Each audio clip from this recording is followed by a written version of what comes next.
Bueno, hermanos, muy buenos días, hermoso domingo. Vamos a continuar con el estudio barria predicación de la palabra, ¿no? Que empezó el pastor la semana pasada en el libro de Romanos. Romanos capítulo 1.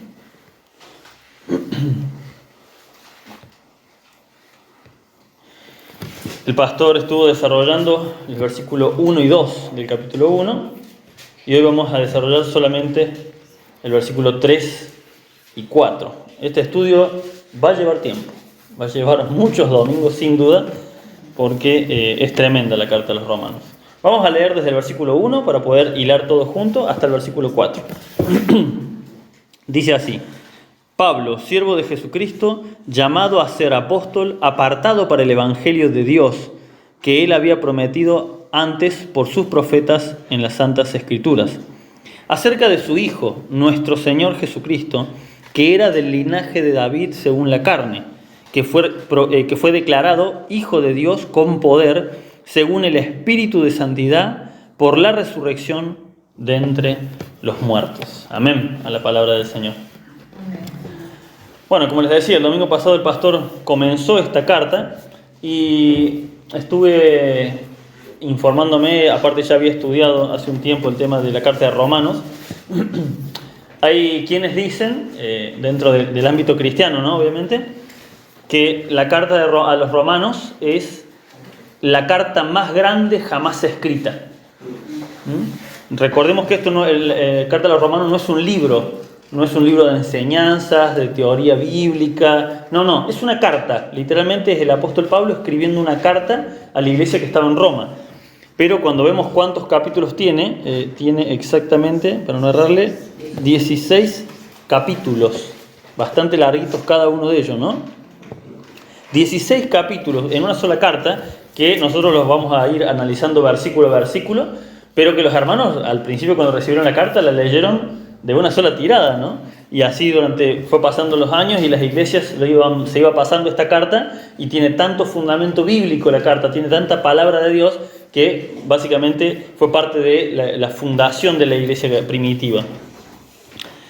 Y la carta de los romanos es una carta bastante difícil, bastante por no decir muy difícil de resumir, porque los que estuvimos viendo el Evangelio de Mateo, vimos que hay algunos pasajes largos que los pudimos meter en una sola enseñanza. Por ejemplo, las parábolas. A veces las parábolas son largas, podrían tener hasta 10, 15 versículos, pero toda la idea de la parábola, como por ejemplo la parábola del buen pastor, la enseñanza es una y el centro es ese. Es mucho lo que dice, pero el enfoque es uno solo. La carta a los romanos es al revés. Un solo versículo tiene muchísima palabra de Dios y no se puede resumir un capítulo entero en una sola predicación. De hecho, el pastor me dijo, bueno, te toca a vos a partir del versículo 3, si llegás hasta el 7, dale hasta el 7. Y si ves que tenés que meterle menos, mete menos. Y yo mientras lo iba estudiando, digo, no vamos a poder pasar del 3 y el 4 porque si no se va a hacer algo larguísimo realmente. Y el hecho de que la carta a los romanos tenga tanta palabra de Dios, está impregnada de doctrina bíblica. La doctrina es la enseñanza fundamental para la iglesia, ¿no? La carta a los romanos toda, desde el principio, desde que empieza hasta el final, no tiene un error, no tiene una coma de más, no tiene nada fuera de su lugar. La doctrina es perfecta, la enseñanza es perfecta, lo que nos muestra de que verdaderamente es una carta inspirada por Dios, porque de la cabeza de un ser humano esta carta no podría haber salido. No existe en la literatura secular del mundo un libro tan perfecto, que no le erre a nada. Claramente esto nos muestra que si bien Pablo lo escribió como una carta para la iglesia de Roma, quien estaba inspirando a Pablo era el Espíritu Santo de Dios, como el resto de los libros de la Biblia, ¿no? Bien, leamos... Si vemos el versículo 1, que ya lo dio el pastor, el apóstol Pablo se presenta como, dice Pablo, siervo de Jesucristo. ¿Por qué lo comparo con el versículo 1? Porque a partir del versículo 3, Pablo va a empezar a presentar al Señor Jesús. Primero se presentó a sí mismo. ¿Y cómo se presentó? Para que podamos comparar rápidamente. Dice como siervo. ¿Qué significa la palabra siervo? esclavo. Literalmente la palabra siervo en los tiempos de la Biblia, la palabra siervo era esclavo. En los tiempos antiguos, hoy en día, la mayoría de los países ya no tenemos esclavitud. Sin embargo, en los tiempos antiguos, las clases sociales se dividían principalmente en dos: o libres o esclavos. Podía ser más rico, menos pobre, tener campo, no tener campo, pero la razón fundamental de cada persona era ver si era libre o esclavo. Y que lo diga Pablo a esto, a que él es un esclavo de Jesucristo, es fuertísimo. De hecho, debe haber sido impactante el momento de leerlo. ¿Por qué? Porque los judíos, Pablo era judío, se jactaban de que ellos no eran esclavos de nadie, ¿no? La palabra siervo era casi un insulto. De hecho, cuando el Señor Jesús les dice que ellos eran esclavos de sus pecados, los fariseos le contestan: jamás hemos sido esclavos de nadie, así indignados de que les decía esclavos. Entonces era casi un insulto, ¿no? Y ni hablar de a quién le está escribiendo esta carta: a los romanos. ¿Sí? Los romanos venían de la cultura griega. La cultura griega, junto con, si no me equivoco, también la espartana, eran los que se consideraban los más libres del mundo. Ellos no dependían de nadie, eran una nación totalmente soberana. Entonces, que Pablo, habiendo sido judío, habiendo sido fariseo y siendo ciudadano romano, se presente como esclavo, era de una humildad muy grande que los debe haber dejado impactados, sin duda, porque él se presenta como esclavo de Jesús. Esa es su presentación. Y recordemos que el apóstol Pablo era el apóstol Pablo, ¿sí? Fue perseguidor de la iglesia, era un gran erudito, tenía permisos de los grandes sacerdotes, tenía el permiso de Roma para perseguir, tenía todo para perseguir. Era un Saulo de Tarso, no Pablo, exactamente. Saulo, cuando todavía se llamaba Saulo. Y siendo así, se le presentó el Señor Jesucristo cara a cara. Levante la mano el que se le presentó el Señor Jesucristo cara a cara. Ninguno. Pablo podía decir: a mí se me presentó el Señor Jesús y lo vi cara a cara. Fue tan fuerte la luz que lo dejó ciego un par de días. Y en vez de presentarse con su currículum, él, como dice su currículum en Filipenses capítulo 3, dice: todo eso para mí es basura, ¿sí? Todo eso lo tengo por basura. Todo eso que la gente se jacta de decir: no, el Señor me usó, 500 personas se convirtieron por mi predicación. Pablo no se jactaba de nada. Todo eso para mí es basura. Todo fue obra de Cristo y no fue obra mía. Yo no me puedo jactar de nada. Él dice: yo lo único que soy acá es un siervo, un esclavo de Jesucristo. Esa es su presentación.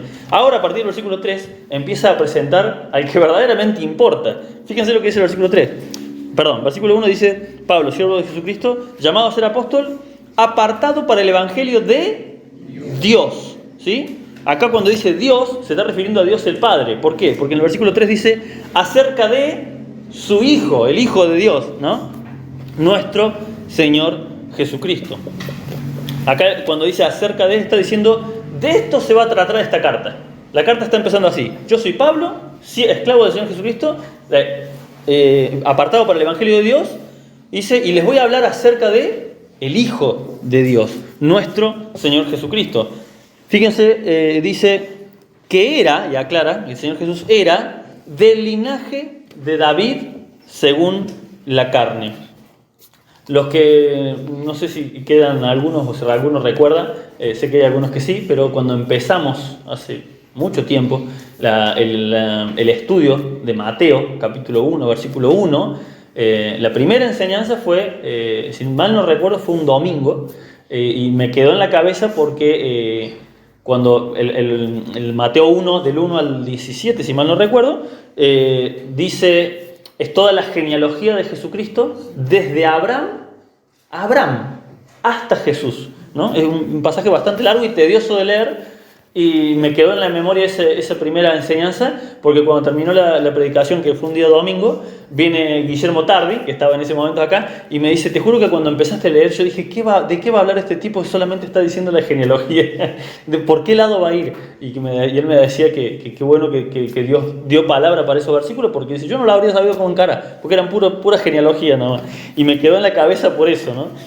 Y es cierto, vos lees de Mateo 1, del versículo 1 al 17, y Abraham engendró a Isaac, Isaac a Jacob, Jacob a y así durante 17 versículos. Es muchísimo, pero es importantísimo. En aquel momento lo vimos, no sé si llegamos a grabarlo para el canal de YouTube de la iglesia, pero es importantísimo, lo veíamos en ese momento, porque el Señor Jesucristo es el único que tiene un registro histórico de quiénes son sus padres hasta Adán, ¿sí? Porque Mateo empieza con Abraham, pero en Génesis tenemos la genealogía desde Adán hasta Abraham.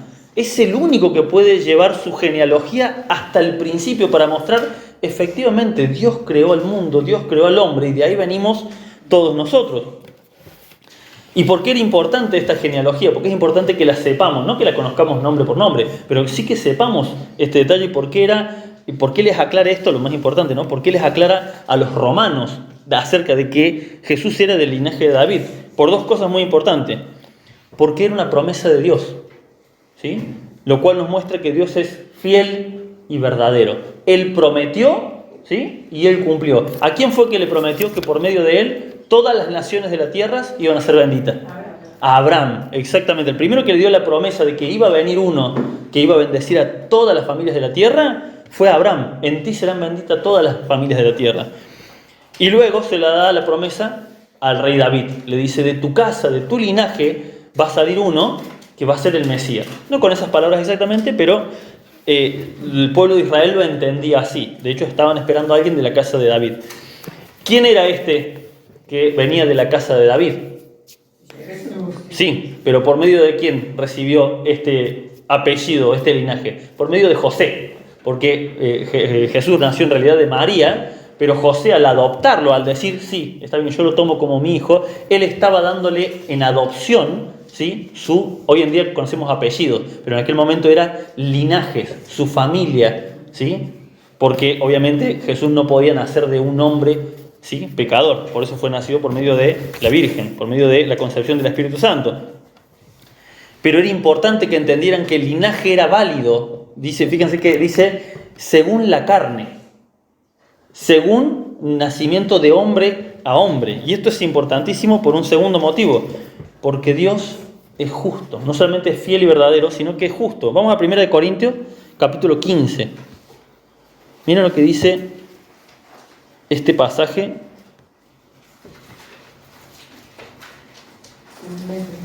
Primera de Corintios, capítulo 15.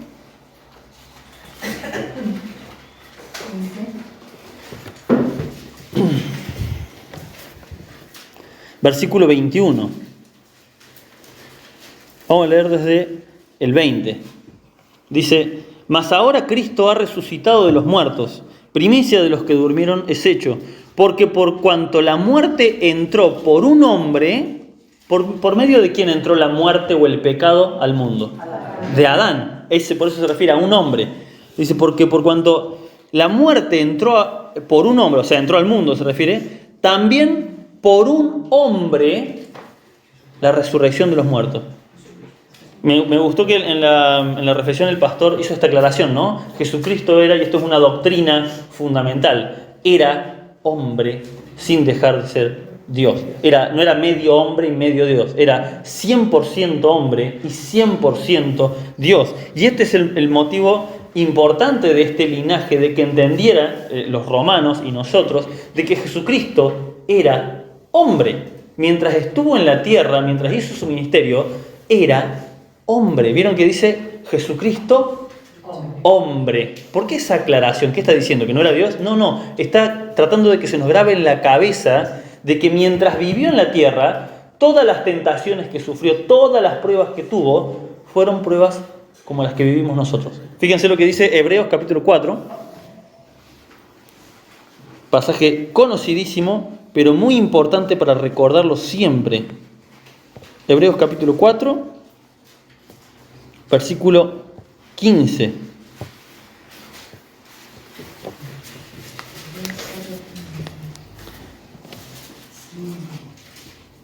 Dice, porque no tenemos un sumo sacerdote que no pueda compadecerse de nuestras debilidades, sino uno que fue tentado en todo según nuestra semejanza, pero sin pecado. Y estas son palabras, ¿saben qué son estas palabras, hermanos? Son palabras de consuelo. Porque ¿quién no se ha sentido les cuento una experiencia personal. Yo pensaba así, yo decía, claro, pero para Jesús fue fácil porque Él era Dios. Claro, yo antes no entendía este concepto. No, mientras estuvo en la tierra, Él fue hombre. Y dice, y tuvo tentaciones semejantes, por no decir iguales a las nuestras. ¿A Él lo tentaron por medio de temas de plata? Obvio que lo tentaron. El mismo Judas lo hacía cada tanto con sus comentarios como, oh, esto se pudo haber vendido.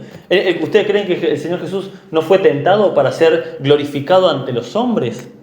Una y otra vez Él era tentado a llevar su nombre más arriba que el del Padre, ¿no? En muchos otros aspectos yo pensaba, bueno, pero Jesús nunca fue tentado en lo sexual. ¿Quién dice que no? Si recordamos la mujer samaritana, cuando el Señor Jesús le dice, ve y busca a tu marido, la pícara que había tenido marido y encima estaba con otro hombre, le dice, no tengo marido. ¿Qué creen que fue eso? ¿Por qué una mujer que está en pareja le dice a otro hombre que no tiene pareja? Él fue tentado en todo dice, porque si no la palabra de Dios estaría mintiendo. Él fue tentado en todo, pero sin pecado. Y por eso es importante este linaje. Y no solamente es importante el linaje, sino porque el tema del linaje, para que entendamos de que Dios, su Hijo, se hizo hombre, ¿sí? Se hizo hombre. ¿Por qué? Porque Dios es fiel y verdadero, cumplió su promesa, y porque Dios es justo. ¿Pero en qué forma es justo? Fíjense esto, Dios no se puede negar a sí mismo. ¿Por qué Dios tuvo que hacer el plan de salvación por medio de la cruz? ¿Por qué Dios tuvo que hacerse hombre para morir en una cruz por nosotros? Porque si no hacía esto, Él atentaba contra su propia esencia. ¿De qué forma? Imagínense que nos dejaba sin redención en Cristo. Adán pecó y por medio de él todos entramos en pecado. Listo, todos para el infierno. Sí, sería un Dios justo, pero no sería un Dios de amor y misericordia. Y si nunca hubiese venido Cristo y se escribió todo el Antiguo Testamento en la promesa de Cristo y nunca aparecía el Mesías, o moría Cristo y no resucitaba, entonces Dios sería mentiroso. ¿Sí? Ahora, ¿qué pasaba si el Señor, cuando pecaba a Adán, qué le dijo Dios a Adán? Le dijo, el día que comas del fruto, ciertamente morirás. Ahora, Adán y Eva comían del fruto y venía Dios y le decía, che, les dije que no lo hagan. Bueno, está bien, se las dejo pasar esta vez. ¿Qué? No lo hagan, acuérdense la próxima vez. ¿Qué sería? Un Dios falso. Un Dios que no tiene palabra. Y dice que va a hacer una cosa y que no la hace. Él es justo, pero también es fiel y verdadero. Él es amoroso, pero también es justo. Él es santo, ¿sí? No tolera la maldad, pero tampoco se puede quedar de brazos cruzados cuando su creación se está yendo al infierno y se está perdiendo, ¿sí? El plan de la cruz era el plan perfecto de Dios para que toda su esencia, ¿vieron que dice la palabra de Dios? El mismo Señor Jesús dice, en el Antiguo Testamento lo dice, por amor a mí mismo te he amado. ¿Saben qué significa eso? Porque Él no podía traicionarse a sí mismo. Él no podía quedarse de brazos cruzados. Cuando vemos, a ver si lo anoté acá el pasaje. Bueno, no lo anoté. A ver. En Efesios capítulo 1, a ver si es este. Si mal no recuerdo es este.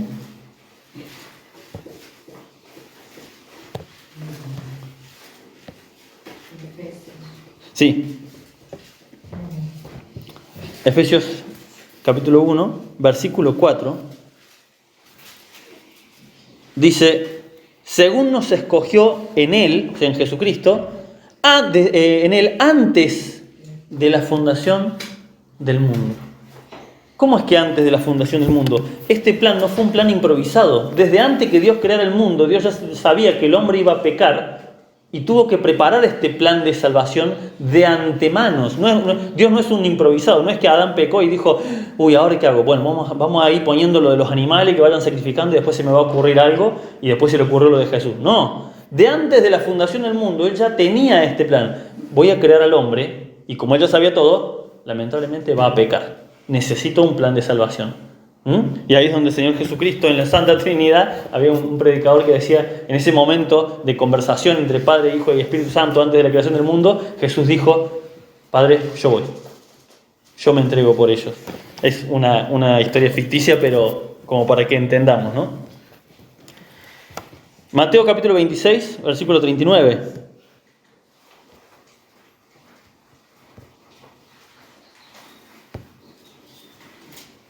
Mateo, ¿cuánto? 26, 39.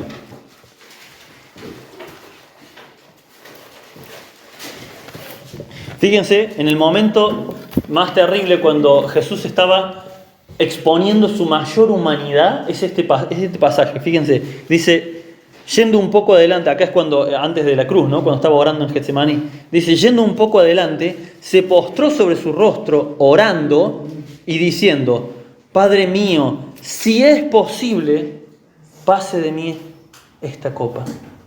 ¿Y cuál fue la respuesta? No, no es posible. No hay otra forma. No hay otra forma.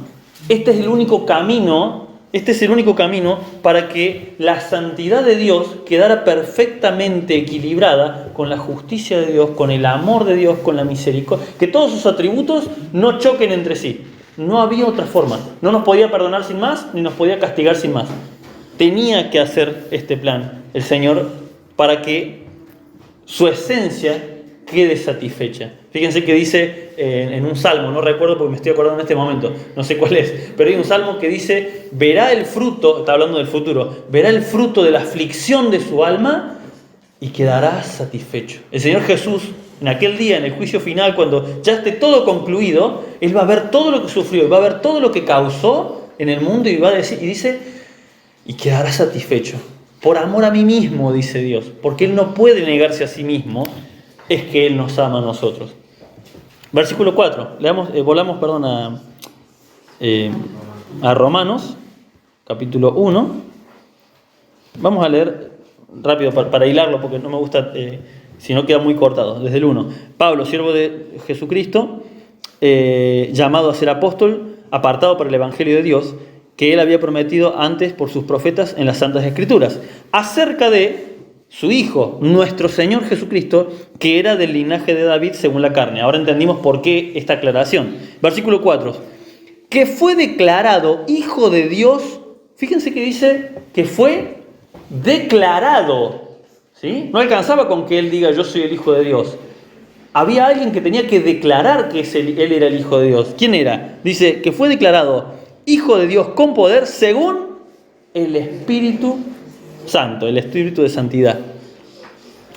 ¿Por qué medio? Por la resurrección de entre los muertos. En el versículo 3 que leímos, Pablo nos dice que Jesús cumple todos los requisitos para ser el Mesías que decía la Biblia. Humanamente cumple todos los requisitos. Pero ahora Pablo le reconoce a Jesús con el título más grande que puede haber, como el Hijo del Dios viviente. O sea, lo está igualando a Dios. Pero esto no es porque se le ocurre a Pablo, ¿sí? Está diciendo el porqué. Miren, vamos de vuelta a 1 Corintios capítulo 15.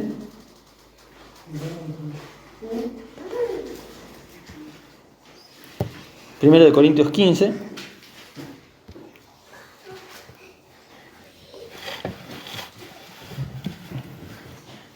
Dice,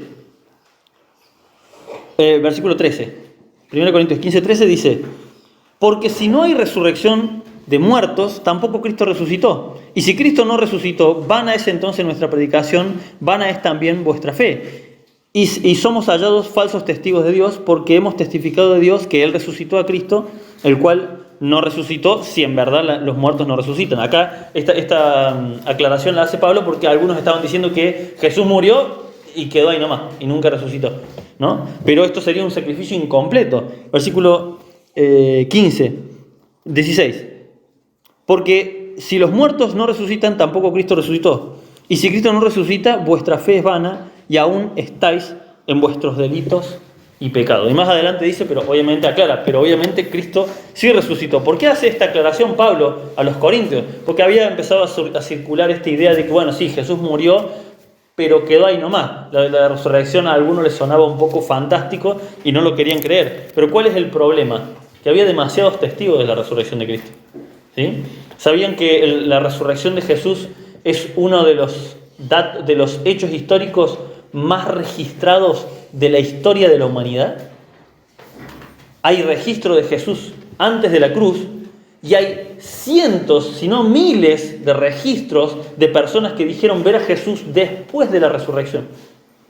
Es uno de los hechos históricos más datados de la historia, y está todo eso, ¿vieron lo que se llaman los archivos del Vaticano? Que los tienen ahí encanutados. Ahí están todos registros antiguos. También cuando se quemó la biblioteca de Alejandría, también había un montón de registros, historias, cartas de uno que decía, vi a Jesús, otro que decía, y así eran cientos, miles, no era un complot, era una cosa de loco. La gente lo veía a Jesús por todos lados después de resucitado.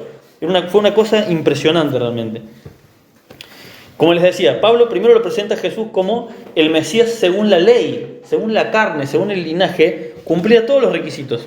Ahora, el requisito más importante para poder decir que este era el Hijo de Dios, era el hecho de que resucitó. Y cuando nosotros hablamos de la obra de Cristo, siempre pensamos en la cruz, porque fue la parte más dolorosa. Pero si Jesús hubiese nacido y vivido una vida perfecta de santidad como la vivió, y hubiese hecho los milagros que hizo, y murió en la cruz tal cual murió, pero no resucitó, entonces dice Pablo, todavía estamos en nuestros pecados. Y nuestra predicación, dice, es en vano, es al vicio. Estamos predicando algo que no tiene sentido, porque cuando nosotros nos muramos, no va a pasar nada después de la muerte. Ahora, si Cristo resucitó, entonces nosotros también vamos a resucitar con Él. ¿Amén? Amén. Esta es la importancia de estas palabras. Vamos a volver a Romanos. Por eso dice que fue declarado Hijo de Dios con poder según el Espíritu Santo. Por eso se refiere al Espíritu de Santidad, por medio de la resurrección de entre los muertos. Fíjense que yo pensaba hace mucho, que Jesús había venido a la tierra para mostrarnos que se puede vivir una vida en santidad. Lo cual era un pensamiento válido para mí. Yo decía, es verdad, si Él vivió siendo hombre una vida de santidad, Él nos vino a mostrar que sí podemos vivir una vida de santidad.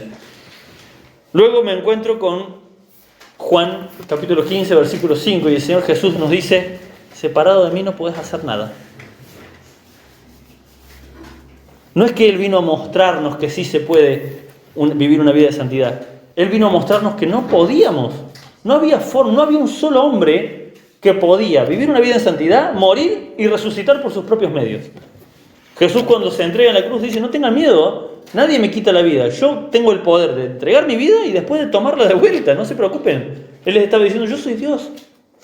Yo soy Dios hecho hombre. Ahora estoy como un mortal, ahora todas las afecciones incómodas de la vida terrenal, Él las tuvo.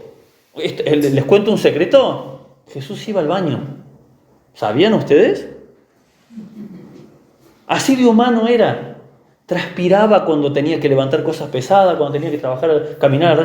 Se pinchaba seguramente los pies con espinas. Fue carpintero, así que más de una astilla se habrá clavado en la mano. Más de una vez habrá sido tentado a enojarse y gritar algo cuando te lastimabas, cuando te golpeas un pie. Era humano en lo terrenal mientras duró su ministerio. Pero no dejaba de ser este Dios eterno. Por eso dice que no es que no tenemos un Dios, un sumo sacerdote que no se puede compadecer de nosotros. Él ve cuando estamos en tentación, cuando estamos en pecado, tenemos que entender que Él ya lo vivió. ¿Sí? Y por eso en Juan dice, separados de mí no puedes hacer nada.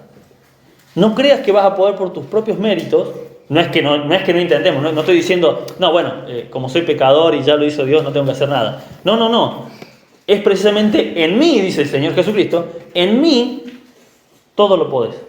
¿Sí? En Cristo dice, somos más que vencedores, no en nosotros mismos. En su muerte, en la fe en esa muerte y en esa resurrección. Porque si Él no resucitó, todavía estamos en nuestros delitos y pecados.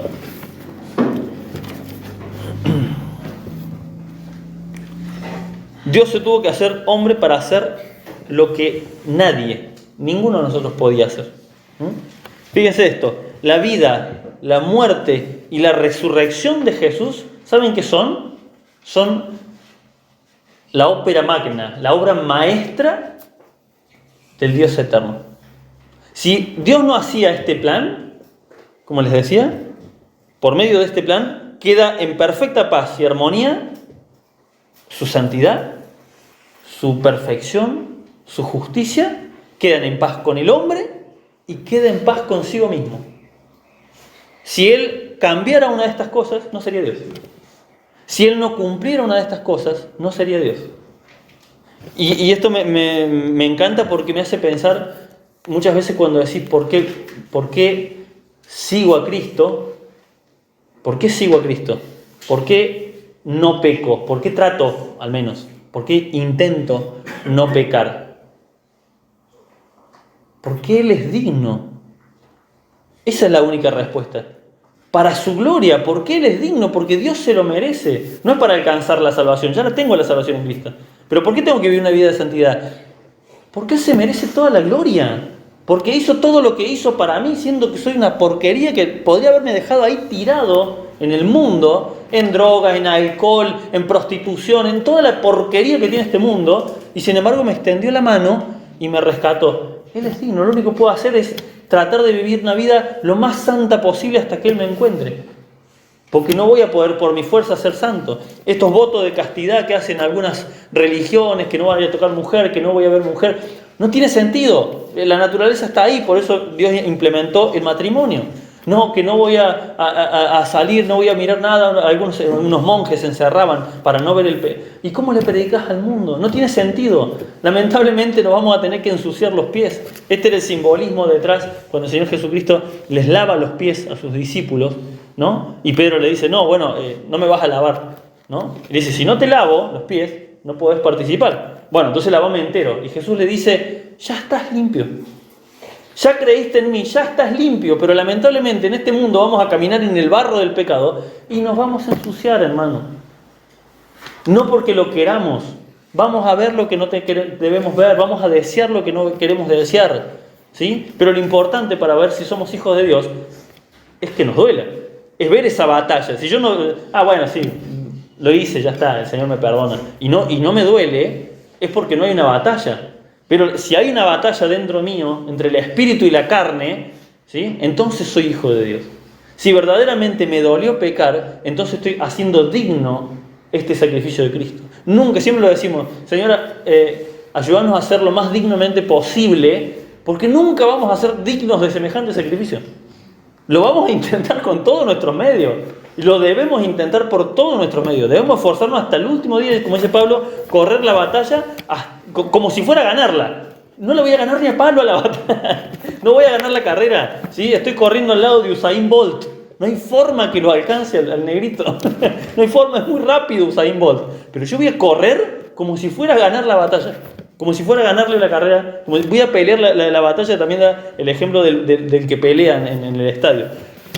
Un peleador que a mí me fascina es, ya no pelea más, que es Mike Tyson, ¿no? Porque a pesar de que obviamente tiene una vida mundana, vos lo escuchás hablar y decís, che, pero este tipo era impresionante. Tenía una disciplina de entrenar todos los días. Vos ves las peleas y decías, este tipo era algo sobrenatural. No, el tipo entrenaba hasta cuando no tenía ganas.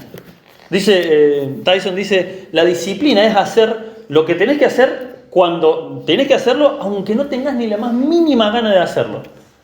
Y así debe ser el Hijo de Dios. ¿Cómo puede ser que un hombre entrena para el mundo, para lograr la gloria del mundo, y lo logra hacer? Y los hijos de Dios nos rendimos ante la primera tentación. Pablo da este ejemplo. Por eso el que pelea en el estadio lo hace para ganar. Aunque te toque pelear con Tyson, yo tengo que ir y pelear. ¿Por qué? Porque en realidad el que me da la fuerza es Jesucristo, por medio de este sacrificio que hizo. Yo no voy a vencer mis deseos carnales, los va a vencer Cristo en mí. ¿Amén? Y para concluir, entendiendo esto, primero que nada, ¿lo entendimos a esto? Segundo, ¿lo creemos a esto? Porque una cosa es entenderlo, otra cosa es creerlo. Ahora, si lo creemos en esto, ¿qué creen que les va a pasar al que desprecie este mensaje? ¿Qué creen que le va a pasar, dice Hebreos, al que pisoteare la sangre de Cristo y tenga por inmundo el sacrificio. Y no se refiere a algo muy, no, que tenés que hacer algo muy diabólico. No, no, no. Cuando alguien nos habla la palabra de Dios y la rechazamos, estamos pisoteando la sangre de Cristo. Estamos despreciando el sacrificio. Cuando a alguien se le habla de Dios una y otra vez y no quiere, y no quiere, y no quiere, literalmente está pisoteando el sacrificio de Cristo. ¿Saben qué dice Hebreos? No lo vamos a leer, se los leo yo. Pero dice, ¿saben lo que dice Hebreos capítulo 10? Dice, lo único que queda para esa persona es una horrenda expectación de juicio. Una horrenda expectación de juicio. Solamente el que rechaza a Cristo en este tiempo que con tanto amor nos está llamando, lo único que le queda es quedarse esperando su sentencia. Y la sentencia es fuego eterno. ¿Amén? Examinémonos a nosotros mismos cada día de nuestras vidas a ver si verdaderamente estamos en el camino de Cristo. ¿Amén? El Señor les bendiga.